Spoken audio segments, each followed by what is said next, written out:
Now we're going to go over how to trace the ventricular system as part of your search pattern for the intracranial portions of your study analysis. So basically, you start at the top. I have my axial cuts here. I actually zoomed in on the sagittal because I think this helps show things very well, and we'll refer back to this. But basically, you're going to be able to see the lateral ventricles very clearly, very easy to identify. You have your frontal horns of your lateral ventricles. You kind of have the central body portion, and then as you go posteriorly, these ventricles take an interesting turn where you have the atrium of the lateral ventricles on both sides. And then, depending on how obvious it is, this kind of comes down and there's a temporal and occipital horn as you go more posterior. So here is maybe a little bit of the temporal horn that kind of comes back. It's a little smushed, but the moral of the story is that you're going to have a few different portions of the lateral ventricles. And as you get back to the atrium here, keep in mind that if something kind of projects this way, it's going to be the temporal horn, and then posteriorly, it's going to be the occipital horn of the lateral ventricle.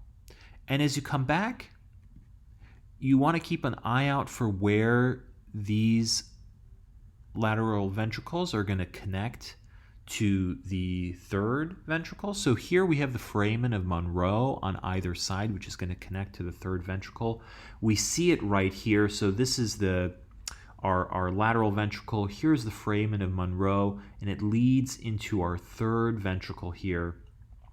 So at this point, we're just going to appreciate that this is the third ventricle, and when we scan up and down, here we have our third ventricle, and now we want to keep an eye out for the aqueduct, which is actually going to come here in our midbrain. So we'll just go back up and try to connect it and go slow. Can be a little hard to appreciate, but our aqueduct is going to connect the third ventricle, and then it's going to go down here. So here's our aqueduct. Going to go down here through the midbrain right here, and it's going to come into our fourth ventricle down here.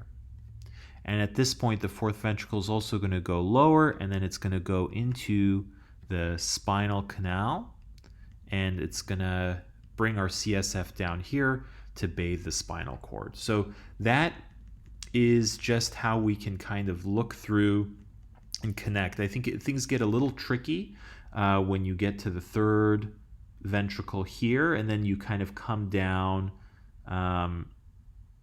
Even here it's a little tricky. Here is the third ventricle coming in, aqueduct, and then coming down to the fourth ventricle, and then it going down here, fourth ventricle goes even more inferiorly.